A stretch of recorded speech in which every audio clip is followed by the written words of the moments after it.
नमस्ते बच्चों, अब हम देखेंगे जब सिनेमा ने बोलना सीखा इस पाठ का रिवीजन, यानी उस पाठ से मुख्य प्रश्नोत्तर। ठीक है बच्चों, इस पाठ से मैंने 8 मुख्य प्रश्नोत्तर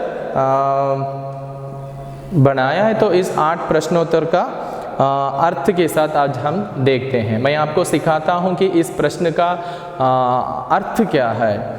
if you learn that meaning of that question mean, तो एक क्वेश्चन का मीनिंग अंडरस्टैंड कर लेगा तो आप आंसर मेमोरी करने में या आंसर को अंडरस्टैंड कर लेने में बहुत इजी होगा। ठीक है बच्चों, अब देखते हैं पहला क्वेश्चन। 14 मार्च 1931 को ऐतिहासिक तारीख क्यों माना जाता है? मैं आपको बताता हूं। पहला क्वेश्चन है 14 मार्च 1931 को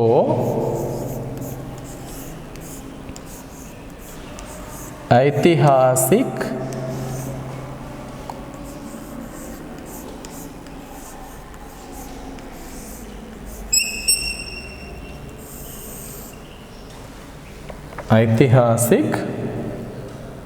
तारीख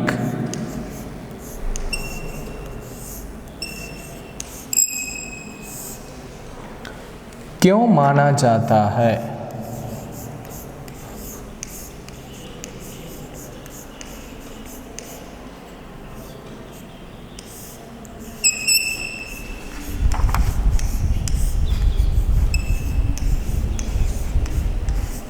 तो इसका मीनिंग है, इसका अर्थ है 14 मार्च 1931 को ऐतिहासिक तारीख क्यों माना जाता है। इसका मीनिंग देखते हैं अंग्रेजी में। Why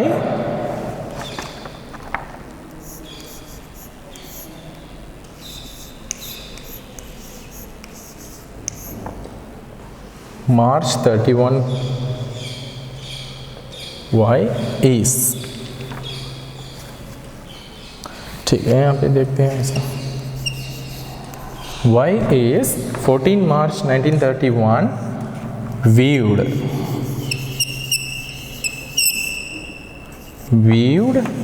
historically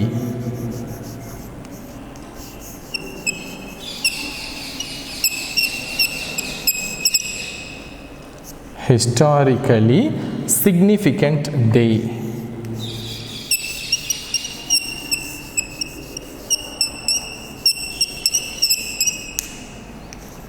Significant day। तो फर्स्ट क्वेश्चन है, पहला क्वेश्चन का मीनिंग है। क्वेश्चन का meaning, first understand the meaning of this question. 14 मार्च 1931 को ऐतिहासिक तारीख क्यों माना जाता है? Why is 14/3/1931 viewed historically significant day? तो इसका आंसर है 14 मार्च को ऐतिहासिक तिथि माना जाता है। This day is considered as a historical day और हिस्टोरिकल माइलस्टोन एक्सेट्रा बिकॉज, क्योंकि इस दिन पहली बार भारतीय सिनेमा ने बोलना सीखा था। Because in this day the first Indian talking film released. पहली बोलने वाली फिल्म आलम आरा प्रदर्शित की गई थी। First Indian talking movie which name is Alam Ara is released on that day. So that's why in Indian cinema industry में it's a milestone. This day is considered as a milestone because तो इस day में, in this day only that first Indian talking cinema released. ठीक है, तो now we go to second question.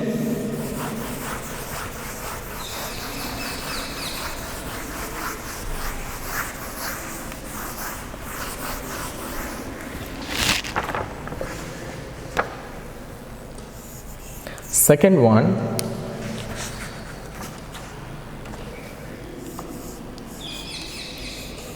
Alam Ara.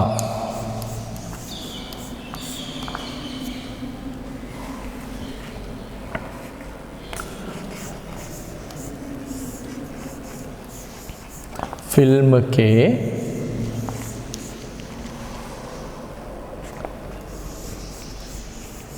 नायक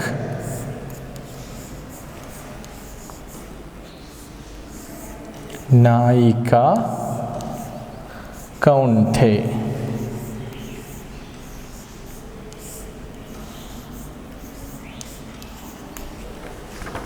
तो इसका meaning है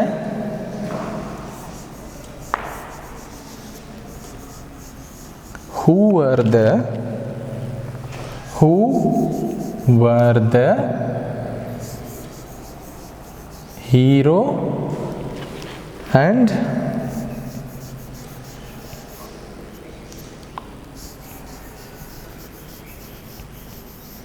heroine of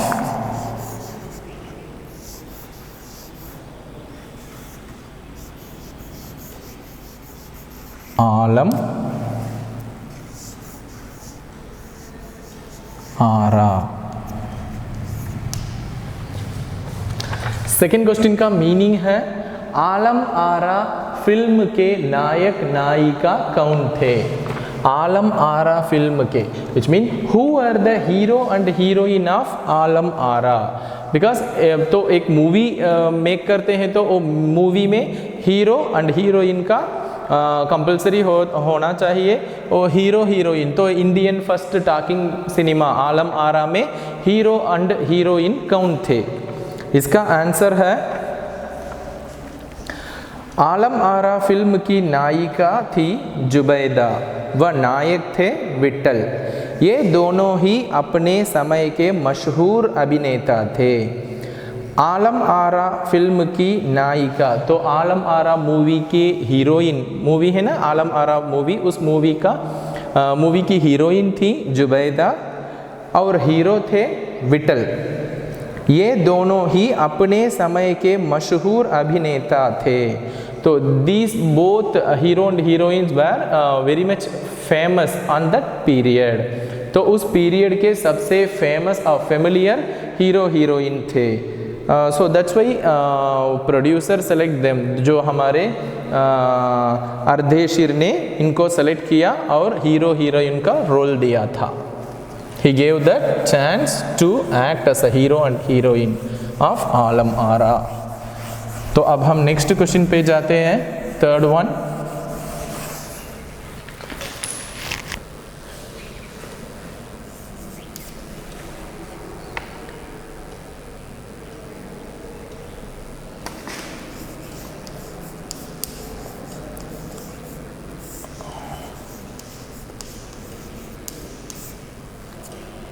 Alam Ara film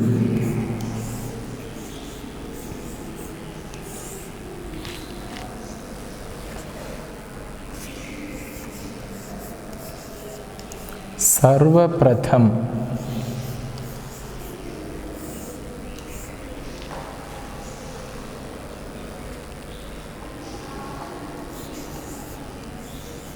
कब और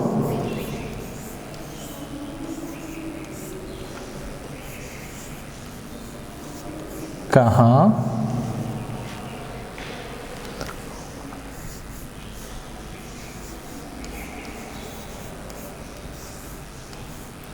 प्रदर्शित हुई?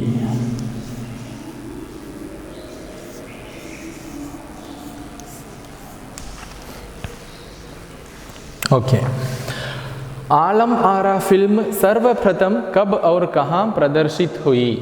इस क्वेश्चन का इंग्लिश मीनिंग है when and where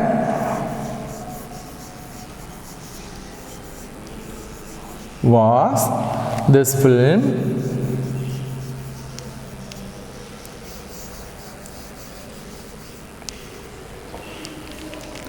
screened first?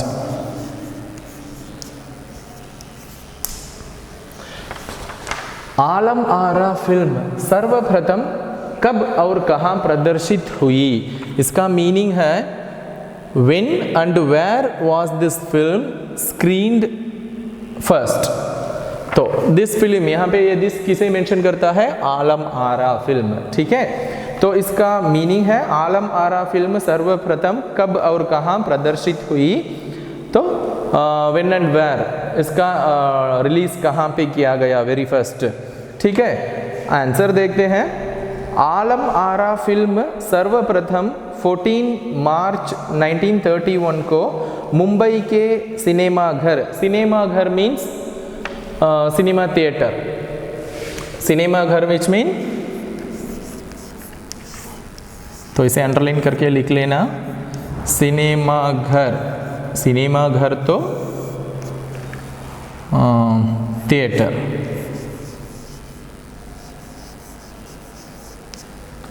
Theatre, so cinema release होता है ना थिएटर, तो वो सिनेमा घर विच मीन थिएटर। सो मुंबई के बहुत फेमस सिनेमा घर मैजेस्टिक में प्रदर्शित की गई। So it's a very famous theatre in Mumbai, majestic theatre, तो वहाँ पे रिलीज किया गया। आलम आरा फिल्म सर्वप्रथम मुंबई के सिनेमा घर मैजेस्टिक में प्रदर्शित हुई, ठीक है। तो ये हो गया। अब नेक्स्ट फोर्थ क्वेश्चन देखते हैं।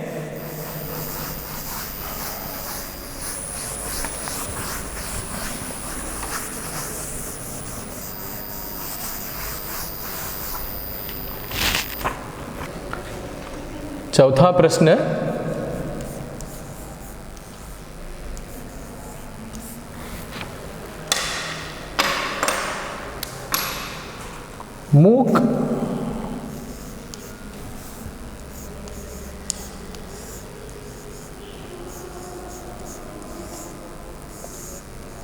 मूक फिल्मों में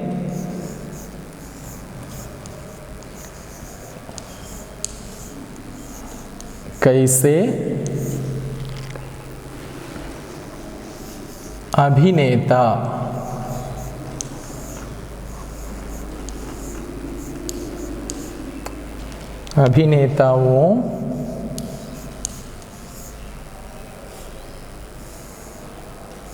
अभिनेताओं का चयन होता था?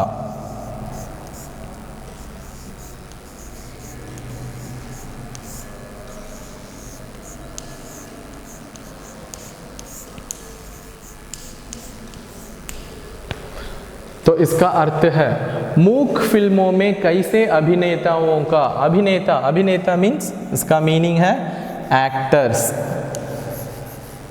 सॉरी, मैं ऊपर लिख देता हूं,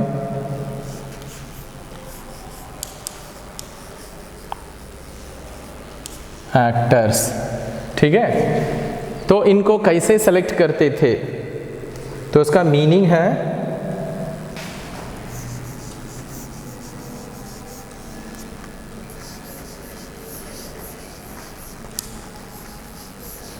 what type of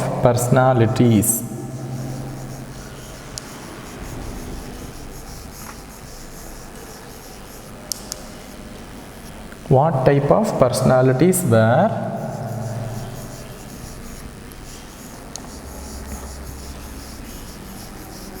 selected and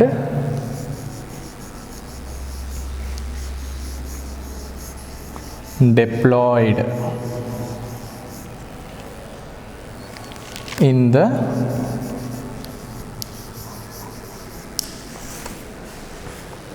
silent films?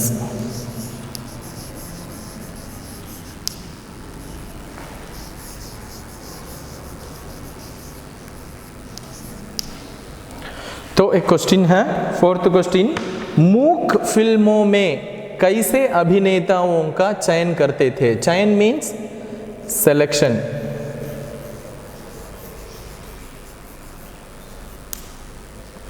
तो साइलेंट फिल्मों में एक्टर्स को कैसे सेलेक्ट करते थे, उनका सेलेक्टिंग प्रोसेस, उनका सेलेक्टिंग का जो क्वालिटीज, एबिलिटीज क्या था, based on what categories they were selected for that movies, silent movies.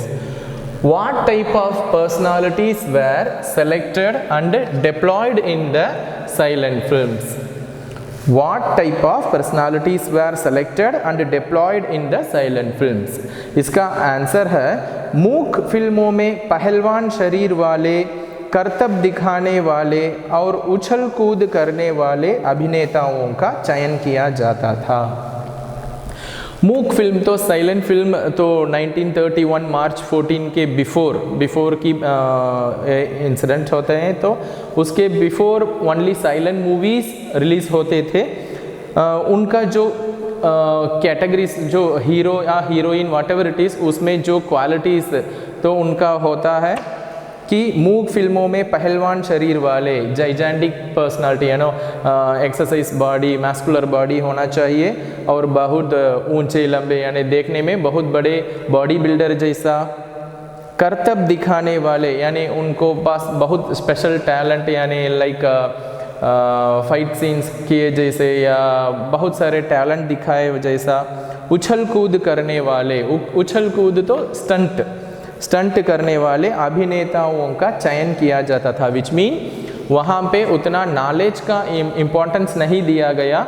उसमें किसका इम्पोर्टेंस दिया गया है?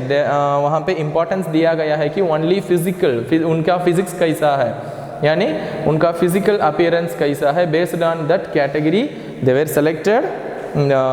Selected for silent movies. ठीक है, वंस अगेन मूक फिल्मों में कैसे अभिनेताओं का चयन होता था, तो उनको कैसे सेलेक्ट करते थे? What type of personalities were selected and deployed in the silent films?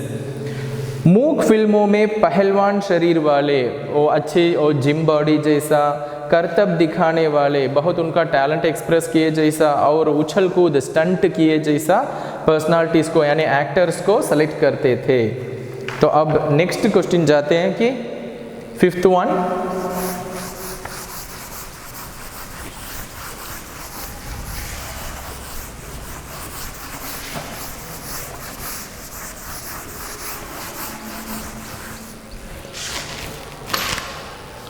तो फिफ्थ वन है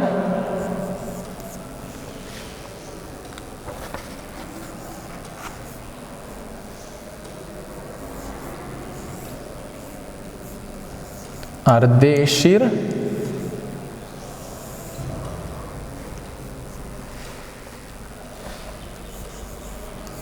को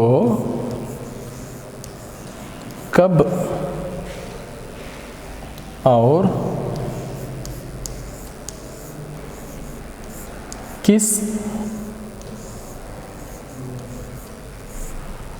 और किस सम्मान से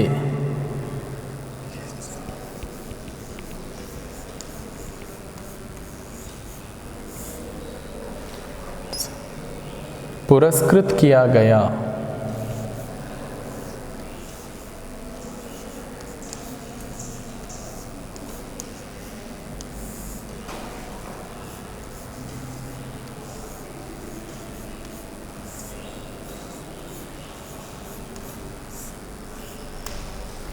तो इसका मीनिंग है, देखिए बच्चों, अर्धेशीर को कब और किस सम्मान से पुरस्कृत किया गया? किस सम्मान से पुरस्कृत किया गया? तो इसका मीनिंग है when and how the pioneer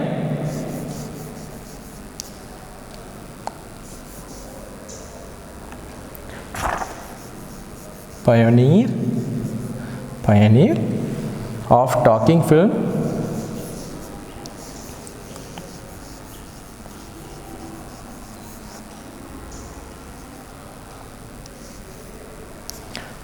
film honored.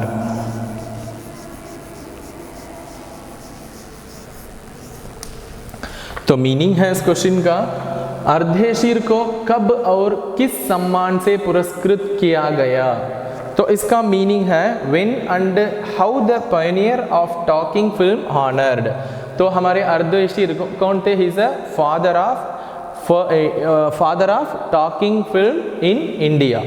Okay, India में जो रिलीज हुआ था ना आलम आरा, तो फर्स्ट इंडियन टॉकिंग मूवी, तो उस मूवी के प्रोड्यूसर और क्रिएटर थे। तो उनको when he got that award, तो उनको कुछ अवार्ड मिला था, he is honoured by one award. तो उसका क्वेश्चन यहाँ पे है when and how.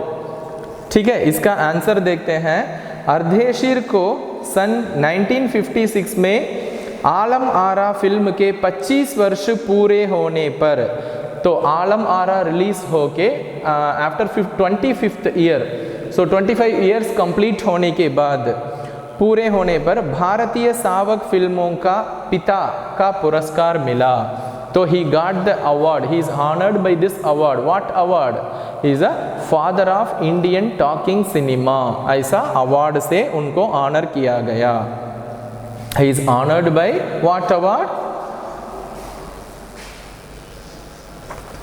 He is honored by भारतीय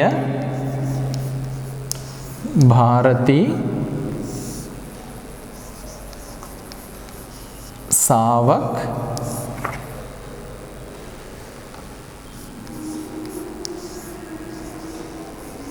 फिल्मों का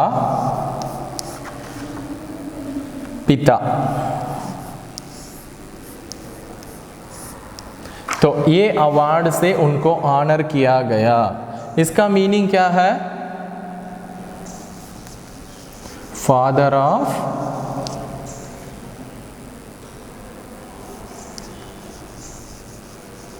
टॉकिंग फिल्म इन इंडिया। तो यही उसका आंसर है।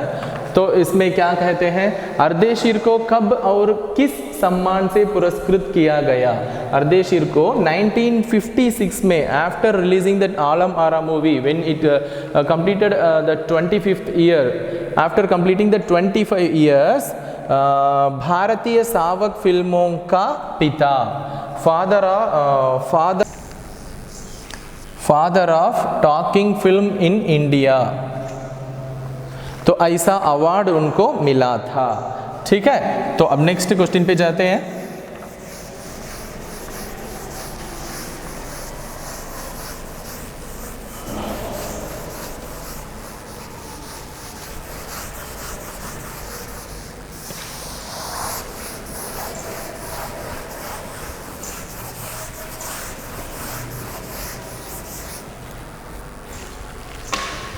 सिक्स्थ क्वेश्चन है,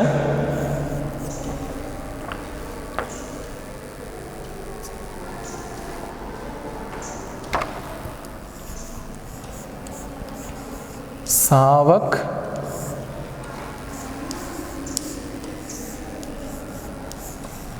फिल्म से आप क्या समझते हैं?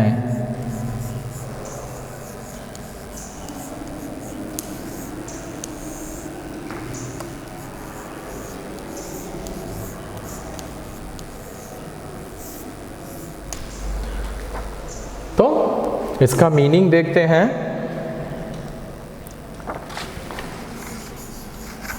What is meant by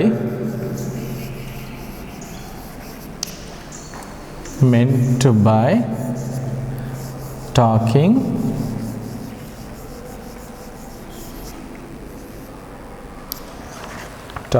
film?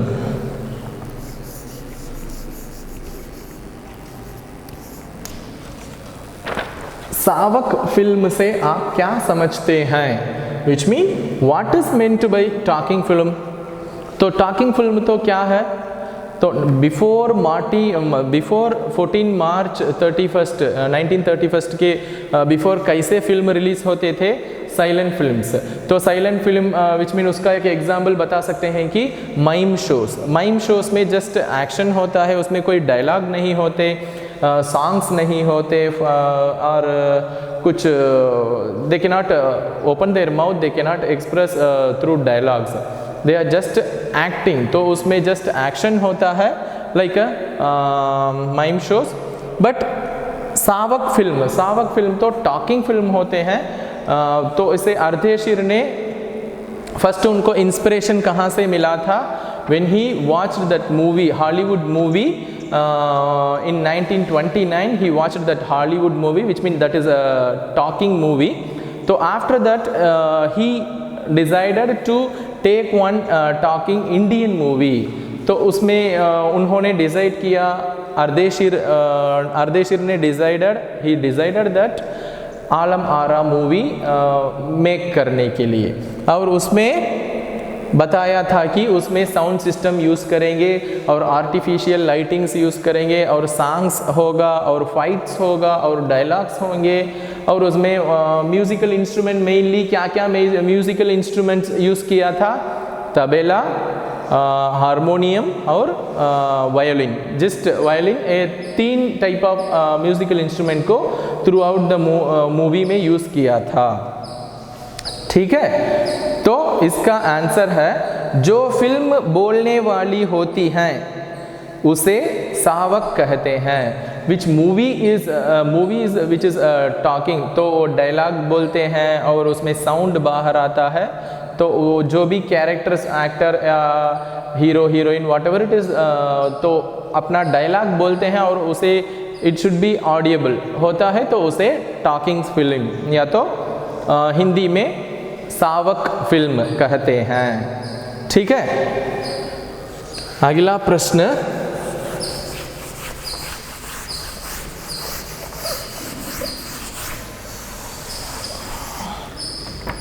Seventh one,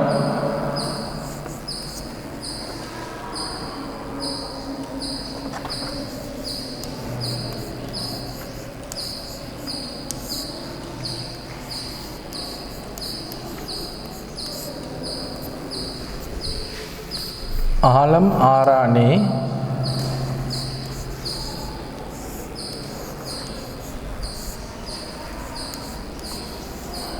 किस किस देश में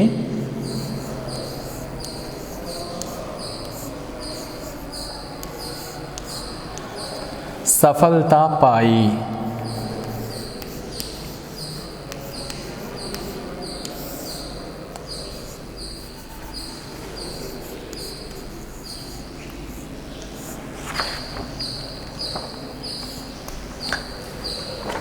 आलम आरा ने किस किस देश में सफलता पाई? तो इसका इंग्लिश मीनिंग है which countries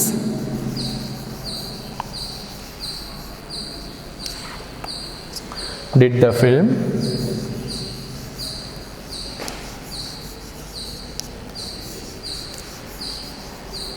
Which countries did the film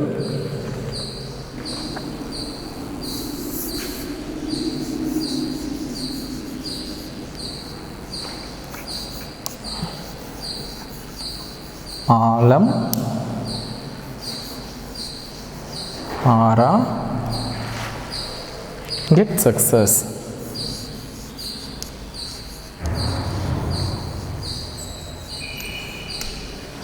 तो इसका मीनिंग देखते हैं हम। आलम आरा ने किस किस देश में सफलता पाई, which mean which countries did the film Alam Ara get success. तो इंडिया में 1931 मार्च 14 को ये मूवी ने रिलीज हुआ था। तो इंडिया में नियरली 2 मंथ कंटिन्यूसली 2 मंथ को हाउसफुल शोज होकर रन हो रहा था। तो उसमें 10,000 फुट का जो उसमें रील्स वो फिल्म रोल यूज़ किया था।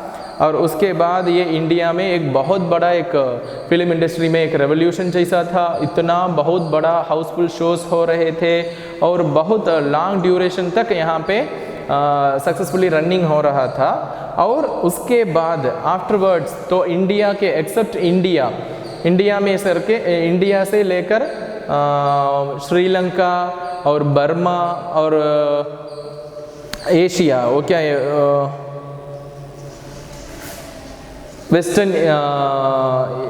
वेस्टर्न एशिया में ऐसे बहुत कंट्रीज में ये मूवी सक्सेसफुली रन हुआ था। तो अब देखते हैं इसका आंसर।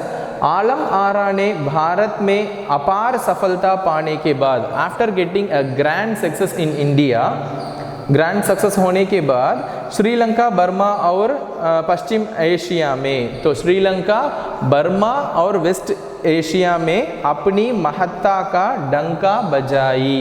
विच मीन वो मूवी ने अपने आप को प्रूफ किया, इट प्रूव्स।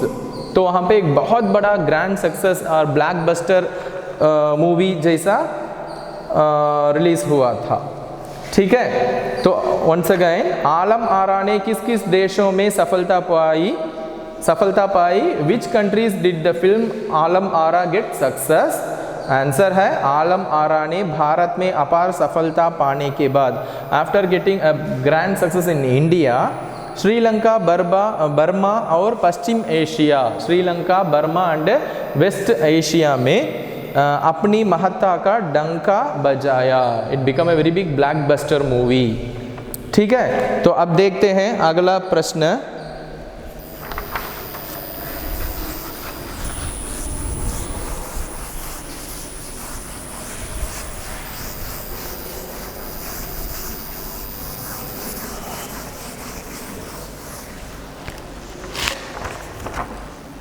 तो 8th क्वेश्चन है,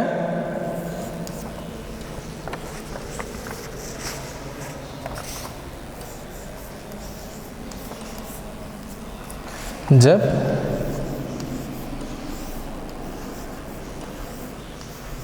सिनेमा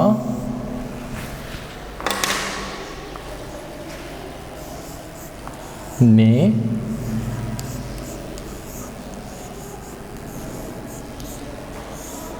बोलना सीखा, जब सिनेमा ने बोलना सीखा, पाठ के आधार पर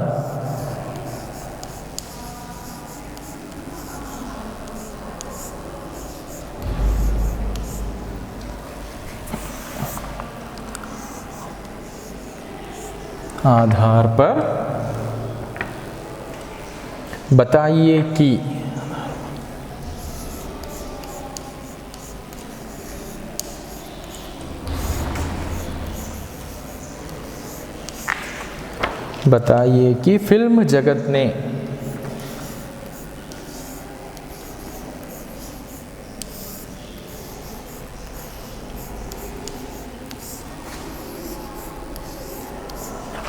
फिल्म जगत ने लोगों को कैसे प्रभावित किया?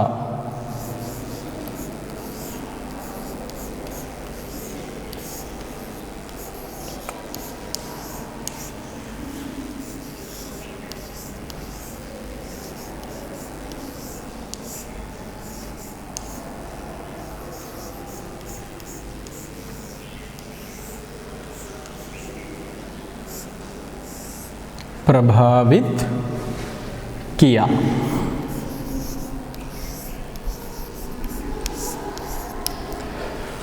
जब सिनेमा ने बोलना सीखा, पाठ के आधार पर बताइए कि फिल्म जगत ने लोगों को कैसे प्रभावित किया। इसका मीनिंग है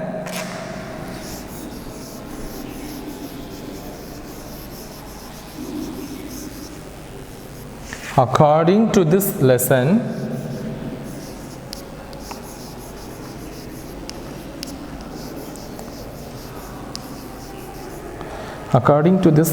how do the film industry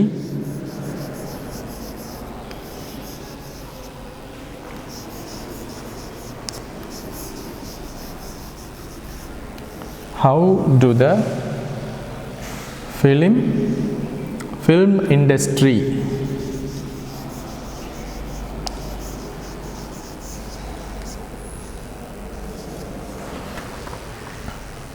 impact the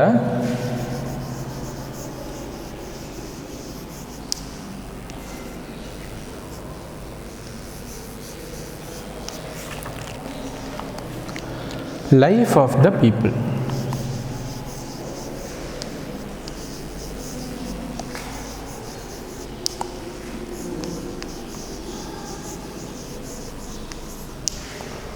okay तो अब देखते हैं इसका मीनिंग। जब सिनेमा ने बोलना, तो अब देखते हैं इस प्रश्न के बारे में। जब सिनेमा ने बोलना सीखा, विच मीन द लेसन का नेम है पाठ के आधार पर, which mean according to this lesson बताइए कि फिल्म जगत ने, दैट फिल्म इंडस्ट्री लोगों को कैसा प्रभावित किया। तो उसका फिल्म का यानी मूवीज का इम्पैक्ट पीपल में कैसा होता है। तो उसका अंग्रेज मीनिंग यानी इंग्लिश मीनिंग देखते हैं। According to this lesson how do the film industry impact the life of the people.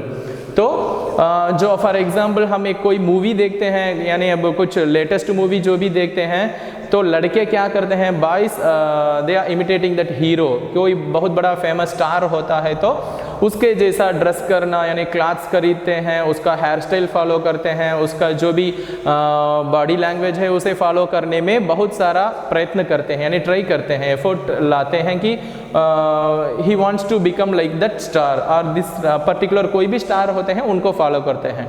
और गर्ल्स यानी लड़कियां या स्त्रियां सब क्या करते हैं, वो हीरोइन का कॉस्ट्यूम कैसा है, या हीरोइन का हेयर स्टाइल कैसा है, या उनका ज्वेलरी कैसा है, या उनका कुछ कॉस्मेटिक्स कैसा है, इसमें बहुत सारा कंसंट्रेट करती हैं and they want to become like that heroine. उनके जैसा अपने आप को they would like to express like a heroine of that particular film. ठीक है, तो यही होता है। तो अब इसका आंसर देखते हैं। जब सिनेमा ने बोलना सीखा पाठ के आधार पर कहा जा सकता है, वी कैन से कि फिल्म जगत ने लोगों को पूर्ण रूप से प्रभावित किया। तो it impact completely to the society यानी people, all the people, because लोग फिल्मों में जैसा देखते थे वैसा ही फैशन होने लगा। तो people are watching that movie, तो उसमें जो भी एक्टर और एक्ट्रेस, हीरो हीरोइन का जो भी उनका अपीयरेंस होता है, they would like to become like that hero और हीरोइन जैसा उनका कॉस्ट्यूम रहे, या मे बी ए कॉस्ट्यूम और उनका क्लॉथ्स और उनका जो भी कॉस्मेटिक जो भी है उनका स्टाइल, ऐसा बहुत थिंग्स उनको पीपल के बीच में एक बहुत बड़ा इम्पैक्ट करता है। फॉर एग्जाम्पल जो इस एक 50-60 ईयर्स बिफोर जब ने वो टॉकिंग फिल्म का स्टार्टिंग पीरियड था, उस समय माधुरी नाम की फिल्म में, तो for example Madhuri named one movie release हुआ था। उस फिल्म में नायिका सुलोचना का हेयर स्टाइल, तो उस मूवी की हीरोइन थी सुलोचना, उनका हेयर स्टाइल उस दौर की औरतों में लोकप्रिय थी।